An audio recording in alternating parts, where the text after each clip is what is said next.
இன்னைக்கு வீடியோல வந்து பாத்தீங்க அப்படின்னா நம்மளோட பிஎஃப் அக்கௌண்ட்ல வந்து அட்வான்ஸ் அமௌண்ட்டுக்கு எப்படி நம்ம ஆன்லைன்ல வந்து அப்ளை பண்றது அப்படிங்கிற டீட்டெயிலை பத்தி தான் இந்த வீடியோல லைவாவே பார்க்க போறோம். ஸோ உங்களோட பிஎஃப் அக்கௌண்ட்ல வந்து டேட் ஆஃப் எண்ட் வந்து போடல அப்படிங்கிறவங்களும், ஸோ நீங்க வந்து ஒரு கம்பெனியில் ஒர்க் பண்ணிக்கிட்டு இருக்கிற டைம்ல உங்களுக்கு ஒரு எமர்ஜென்சிக்கு வந்து பணம் தேவைப்படுது அப்படிங்கிற பட்சத்துலையும் நீங்க வந்து உங்களோட பிஎஃப் அக்கௌண்ட்ல இருந்து அட்வான்ஸ் அமௌண்ட் வந்து வித்ட்ரா பண்ணிக்கலாம். ஸோ அட்வான்ஸ் அமௌண்ட் வித்ட்ரா பண்றதுக்கு இன்னைக்கு இருக்கிற ரூல்ஸ் படி வந்து பாத்தீங்க அப்படின்னா நீங்க வந்து 2 கம்பெனி இல்லை 3 கம்பெனி அந்த மாதிரி வந்து ஒர்க் பண்ணியிருக்கீங்க அப்படிங்கிற பட்சத்தில் ஸோ பழைய கம்பெனி எல்லாமே வந்து மெர்ஜ் பண்ணியிருக்கணும், அதாவது ட்ரான்ஸ்ஃபர் பண்ணியிருக்கணும். அந்த மாதிரி நீங்கள் ட்ரான்ஸ்ஃபர் பண்ணியிருந்தால் மட்டும்தான் உங்களால் அட்வான்ஸ் அமௌண்ட் வந்து எடுக்க முடியும். ஸோ இதுக்கு முன்னாடி வரைக்கும் வந்து பார்த்தீங்க அப்படின்னா நம்ம வந்து ஒரு கம்பெனி இல்லை 2 கம்பெனி 3 கம்பெனி எத்தனை கம்பெனியில் ஒர்க் பண்ணியிருந்தாலும் அதை மெர்ஜ் பண்ணாமையே நம்மளால் வந்துட்டு நம்மளோட பிஎஃப் அக்கௌண்ட்ல இருந்து அட்வான்ஸ் அமௌண்ட் எந்த மெம்பர் ஐடியில இருந்து நமக்கு அட்வான்ஸ் அமௌண்ட் தேவையோ அந்த மெம்பர் ஐடியை சூஸ் பண்ணி நம்மளால் அட்வான்ஸ் அமௌண்ட் வந்து கிளைம் பண்ண முடியும்.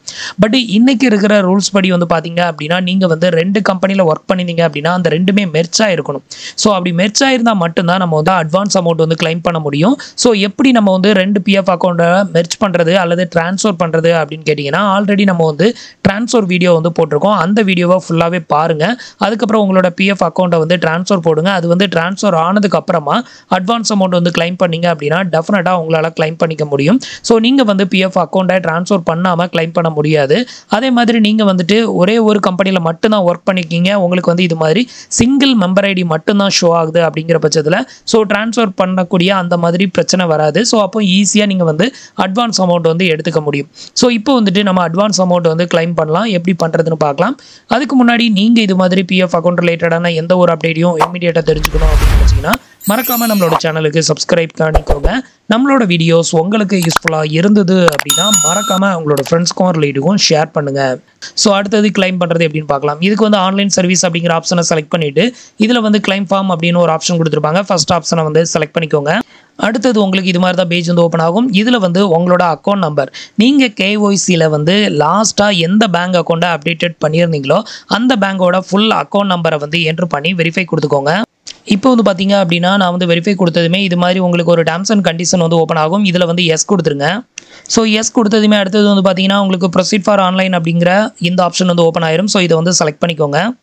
அடுத்தது வந்து பார்த்தீங்க அப்படின்னா உங்களுக்கு இது மாதிரி தான் பேஜ் வந்து ஓப்பன் ஆகும். ஸோ இந்த பேஜில் I want to apply for அப்படிங்கிற இந்த இடத்துல செலக்ட் பண்ணும்போது தான் நிறைய பேர் கேட்குற டவுட் வந்து எனக்கு வந்து அட்வான்ஸ் ஃபார்ம் மட்டும்தான் வந்து ஷோ ஆகுது, ஃபார்ம் நம்பர் 19 ஷோ ஆகலை அப்படின்னு சொன்னீங்க. ஸோ அவங்களுக்கு தான் நான் வந்து ஸ்டார்டிங்லேயே சொல்லியிருந்தேன் டேட் ஆஃப் எண்ட் அப்டேட்டட் பண்ணலைன்னா உங்களுக்கு இந்த ஃபார்ம் மட்டும்தான் வந்து ஷோ ஆகும். ஸோ இப்போ நம்ம வந்து பிஎஃப் அட்வான்ஸ் ஃபார்ம் 31 வந்து செலக்ட் பண்ணிக்கிறோம். ஸோ இதை செலக்ட் பண்ணதும் கீழே அப்படியே பேஜ் வந்து உங்களுக்கு எக்ஸ்டெண்ட் ஆகும். கீழே ஸ்க்ரால் பண்ணிக்கோங்க.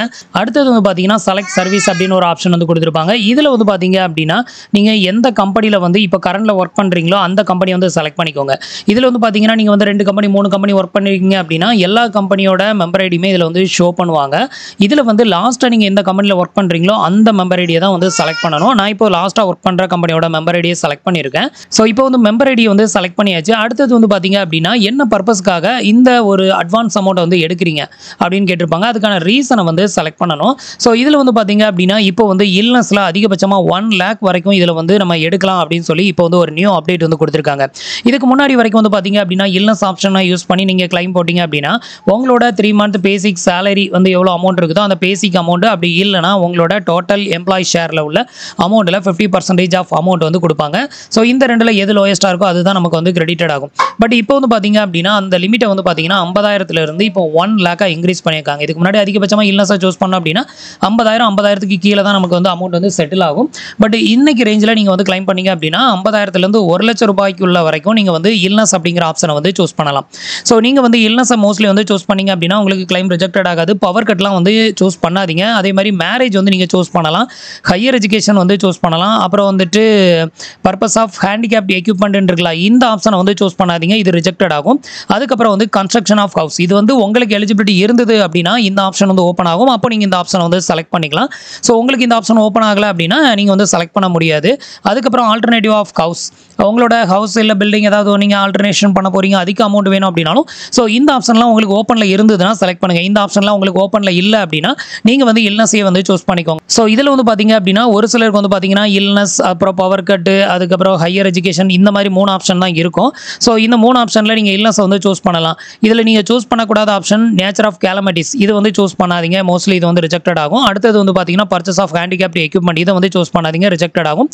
பவர் கட், இதையும் வந்து சூஸ் பண்ணாதீங்க. இந்த 3 ஆப்ஷனை தவிர மீதி எந்த ஆப்ஷன் உங்களுக்கு ஓப்பனில் இருந்தாலும் நீங்கள் அதை வந்து சூஸ் பண்ணீங்க அப்படின்னா உங்களுக்கு மோஸ்ட்லி வந்து செட்டில் ஆக வாய்ப்பு இருக்குது. இதில் 100% வந்து செட்டில் ஆகணும் அப்படின்னா இல்னஸ் வந்து ஈஸியாக வந்து செட்டில் ஆகும். உங்களுக்கு வந்து எலிஜிபிலிட்டி இருந்ததுன்னா மேரீடு, அதுக்கப்புறம் வந்துட்டு construction of house, alternative of house, இந்த மாதிரியான ஆப்ஷன்லாம் ஓப்பன் ஆகும். ஸோ அந்த ஆப்ஷனையும் நீங்கள் வந்து சூஸ் பண்ணிக்கலாம். இப்போ நான் வந்து இல்னஸ் அப்படிங்கிற ஆப்ஷனை வந்து சூஸ் பண்ணிக்கிறேன். அடுத்தது வந்து உங்களுக்கு எவ்வளோ அமௌண்ட் வந்து தேவையோ அந்த அமௌண்ட்டை வந்து என்டர் பண்ணிக்கோங்க. இதில் வந்து பார்த்தீங்க அப்படின்னா உங்களோட அக்கௌண்ட்டில் வந்து ஒரு 20,000 தான் இருக்குது, நீங்கள் வந்துட்டு ஒரு 60,000 என்டர் பண்ணுறீங்க அப்படின்னா இந்த ரீசனுக்காகலாம் வந்து ரிஜெக்டட் ஆகாது. நீங்கள் எவ்வளோ அமௌண்ட் வேணாலும் இதில் என்டர் பண்ணலாம். மேக்ஸிமம் அமௌண்ட் உங்களுக்கு எவ்வளோ எலிஜிபிலிட்டி இருக்குதோ அந்த அமௌண்ட் தான் செட்டில் ஆகும். இதில் நீங்கள் அதிகமான அமௌண்ட்டை என்டர் பண்ணியிருக்கீங்க அப்படிங்கிறதுக்காக ரிஜெக்ட்லாம் வந்து பண்ண மாட்டாங்க. நிறைய பேர் வந்து அது கேட்குறாங்க, என் அக்கௌண்ட்டில் அமௌண்ட் கம்மியாக இருக்குது, பட் நான் வந்து 1 lakh என்டர் பண்ணி வச்சிருக்கேன், இதனால் ரிஜெக்டட் ஆகும் அப்படின்னு கேட்குறாங்க. அப்படிலாம் ரிஜெக்டட் ஆகாது. உங்களுக்கு மேக்ஸிமம் எலிஜிபிலிட்டி எவ்வளோ இருக்குதோ அந்த அமௌண்ட் வந்து செட்டில் ஆகும். இன்கேஸ் உங்களுக்கு அக்கௌண்ட்டில் 1 lakh இருக்குது அப்படின்னா நீங்கள் வந்து ஒரு 20,000 போதுன்னா நீங்கள் 20,000 மட்டும் என்டர் பண்ணுங்கள். தேவையில்லாமல் எக்ஸ்ட்ராவாக அமௌண்ட் வந்து எடுக்காதீங்க. இப்போ இதை வந்து எடுத்ததுக்கப்புறமா இதில் வந்து பார்த்தீங்கன்னா உங்களோட அட்ரஸ் டீட்டெயில், இது வந்து உங்களோட ஆதாரில் இருக்கிற அட்ரஸை வந்து என்டர் பண்ணிக்கோங்க. இதில் comma, semicolon, dot, slash, and, percentage, இந்த மாதிரி எந்த ஒரு ஸ்பெஷல் கேரக்டரை யூஸ் பண்ணாதீங்க. இப்போ வந்து பார்த்தீங்கன்னா நான் டோர் நம்பர் என்டர் பண்ணியிருக்கேன், நம்பர் அப்படின்னு என்டர் பண்ணி 25னு போட்டிருக்கேன். இப்போ 1/25 அப்படின்றது நீங்களா அந்த 1 பாரை விட்டுட்டு அந்த 1 பாருக்கு கீழே இருக்கிற நம்பரை மட்டும் என்டர் பண்ணுங்கள் போதும். அடுத்தது இதில் ஸ்ட்ரீட் நேம், அடுத்தது உங்களோட ஸ்டேட்டு, டிஸ்ட்ரிக்ட், அதே சிட்டியை இதில் என்டர் பண்ணிக்கோங்க. அடுத்தது உங்களோட கரண்ட் அட்ரஸோட பின்கோடையும் இங்கே என்டர் பண்ணிவிட்டு இந்த இடத்துல வந்துட்டு நீங்கள் வந்து டாக்குமெண்ட் வந்து அப்லோட் பண்ணணும். இந்த டாக்குமெண்ட் வந்து பார்த்தீங்கன்னா உங்களோட பாஸ்புக் இல்லைனா செக்லீஃப் அப்லோட் பண்ணுங்கள். நீங்கள் வந்து செக்லீஃப் அப்லோட் பண்ணுறீங்க அப்படின்னா அதில் வந்து உங்களோட நேம் வந்து பிரிண்டட் ஆகிருக்கணும். அதில் பிரிண்டட் ஆகக்கூடிய நேமும் ஸோ இந்த இடத்துல உங்களுக்கு ப்ரொஃபைல் நேம் ஷோ ஆகும். இந்த நேமும் சேமாக இருக்கணும், சேம் ஸ்பெல்லிங்கில் இருக்கணும். இனிஷியல் வந்து ஃப்ரண்ட் அண்ட் பேக் மாறி கிடந்தா கூட நீங்கள் அதை வந்து அப்லோட் பண்ணாதீங்க. ஸோ அப்படி சேமாக இருந்ததுன்னா மோஸ்ட்லி வந்து செக்லீஃப் அப்லோட் பண்ணுங்கள். உங்களுக்கு அந்த மாதிரி சேமாக எதுவுமே இல்லை, அதே மாதிரி வந்து என்னோட செக்லீஃபில் வந்து நேம் பிரிண்டட் ஆகலை அப்படின்னா நீங்கள் வந்துட்டு உங்களோட பாஸ்புக் அப்லோட் பண்ணுங்கள். பாஸ்புக்லேயும் உங்களோட டேட்டாஸ் நல்லா தெளிவாக இருந்ததுன்னா அப்லோட் பண்ணுங்கள், இல்லைனா அதையும் அப்லோட் பண்ணாதீங்க. புது பாஸ்புக் அப்ளை பண்ணி வாங்கி அதை வந்து அப்லோட் பண்ணுங்கள். அதில் அக்கௌண்ட் நம்பர், ஐஎஃப்எஸ்சி கோடு, உங்களோட நேம் எல்லாம் தெளிவாக தெரியுதா அப்படிங்கிறத பார்த்துக்கோங்க.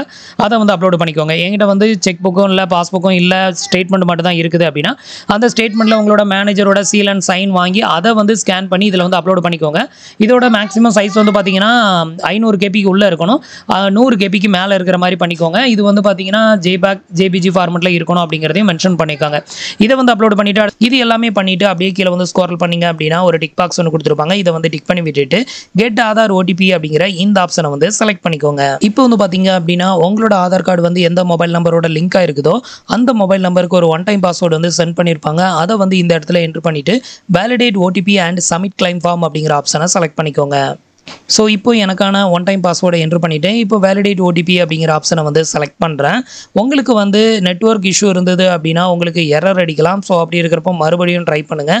ஸோ மறுபடியும் உங்களுக்கு வந்து நெட்வொர்க் எரர்னால வந்துட்டு அது வந்து வெரிஃபைட் ஆகலை அப்படிங்கிற பட்சத்தில் ஸோ மறுபடியும் இதை வந்து கேன்சல் பண்ணிவிட்டு மறுபடியும் ஃபஸ்ட்டில் இருந்து ஆன்லைன் சர்வீஸ் அப்படிங்கிற ஆப்ஷனை சூஸ் பண்ணி மறுபடியும் நான் சொன்ன அதே ஸ்டெப்பை மறுபடியும் ஃபாலோ பண்ணிங்க அப்படின்னா உங்களுக்கு கிளைம் வந்து சப்மிட்டட் ஆகலாம்.